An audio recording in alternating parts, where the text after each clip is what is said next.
This is Monica Chase's.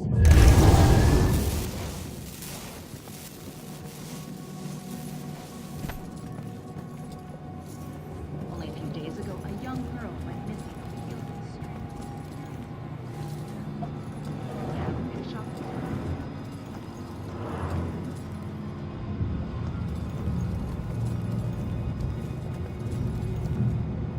All right, boys. Place your bets and hope your luck improves. It ain't not lucky, Reed.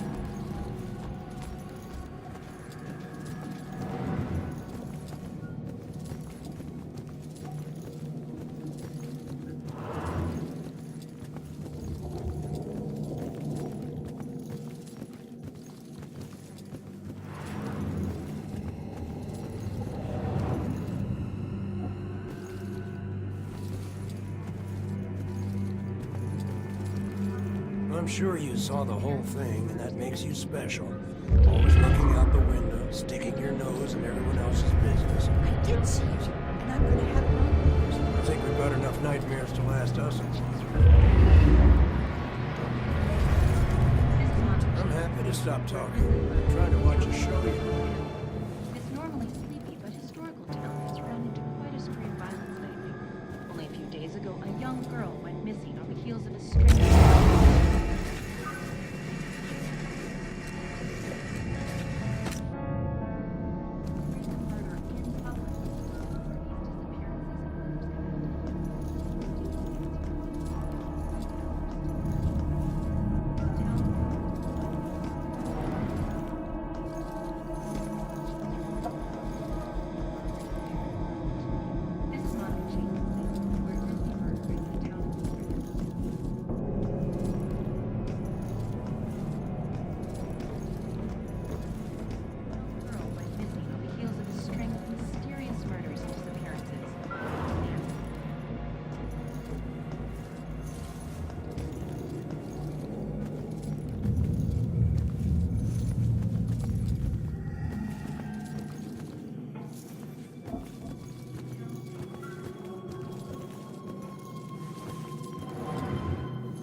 I still remember seeing the ad for the Regal Apartments in the paper. It's easy for people to look at it and see a dingy, run-down shithole. But me? I saw a place with history and character. I saw a place full of artistic inspiration. Before I knew it, I was the official tenant of apartment 3A. Looking back on it, I wish I had never even unpacked. My new apartment turned out to have more character than I had anticipated. The carpets were occasionally soggy, the pipes were rusty, and I could hear the tenant below me banging against the walls and screaming at the top of his lungs. Sure, there were other problems with the place, but they just added to its charm. They were things I could live with. What I couldn't live with was showering in brown water, mysterious leaks molding the carpet, and obnoxious neighbors. I called the plumber, who arrived just as I was about to have a word with the people downstairs. When I showed him the wet spots on the carpet, he scratched his head and explained that nothing was leaking, and that the reason for the wet spots was most likely due to me spilling something and not realizing it. Did this guy take me for an idiot? I never spilled a thing. He apologized and said that without a leak, there's nothing he could do, so he moved on to the shower. Thankfully, the water had no trouble turning brown. He thought it could be an issue with a rusty boiler and went to check it out. I took the opportunity to address the tenants below. I knocked on the door, but no one answered.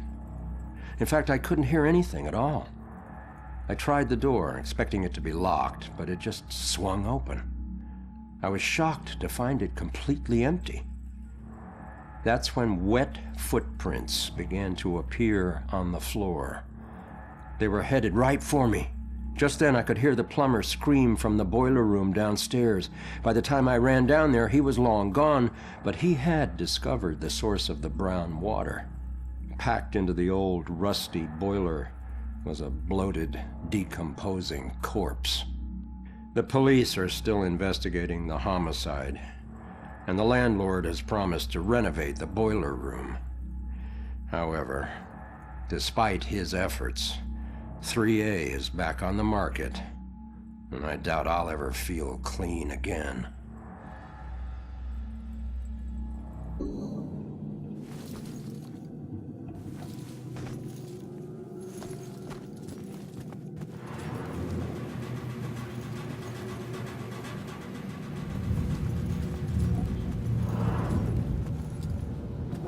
I really hope you find something.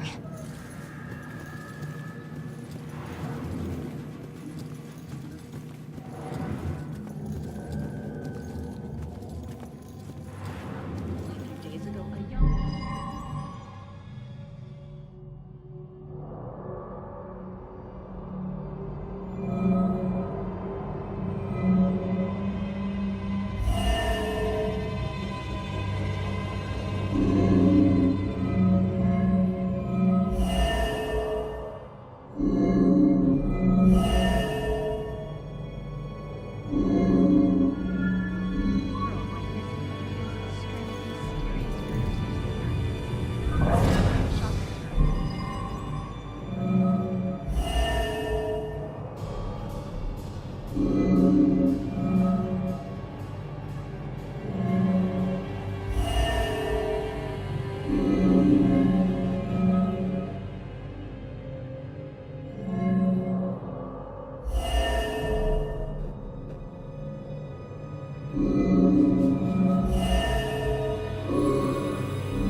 Finally, some peace and quiet.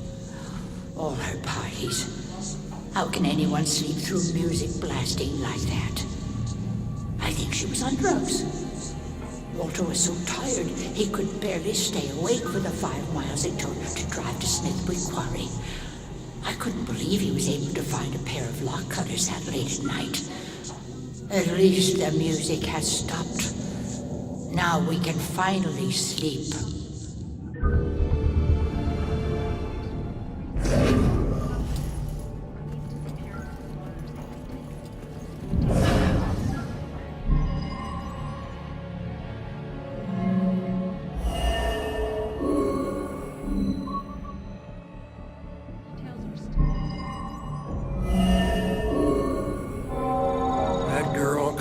Like paper when Grace hit her.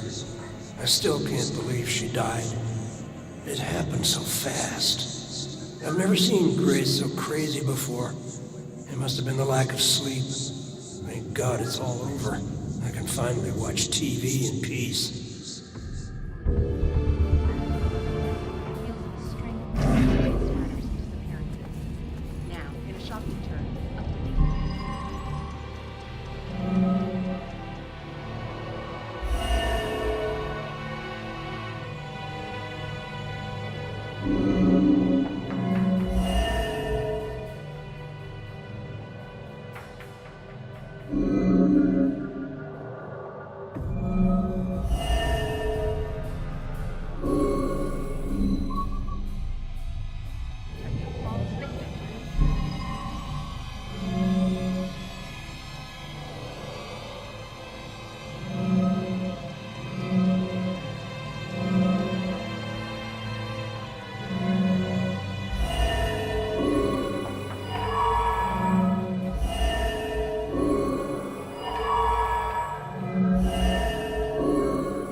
Looks like Grace couldn't take the girls partying anymore, so she killed her and roped her husband into helping dump the body at Smithwick Quarry. I should get back and let her know.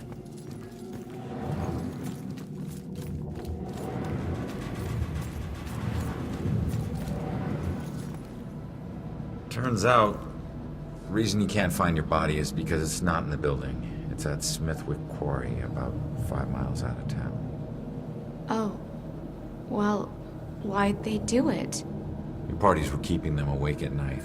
They finally got too tired and snapped. I thought they were just being unreasonable. I didn't know they would do this. Thanks for your help. You have no idea how big a relief it is just knowing. No problem. You know, I never really liked cops. And they were always giving me shit, telling me how I was messing up my life. We never saw eye to eye on things. But you really came through for me. Probably should have listened to what they were trying to tell me. Maybe then things wouldn't have ended up like this. Thanks again.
Turn around. You're under arrest.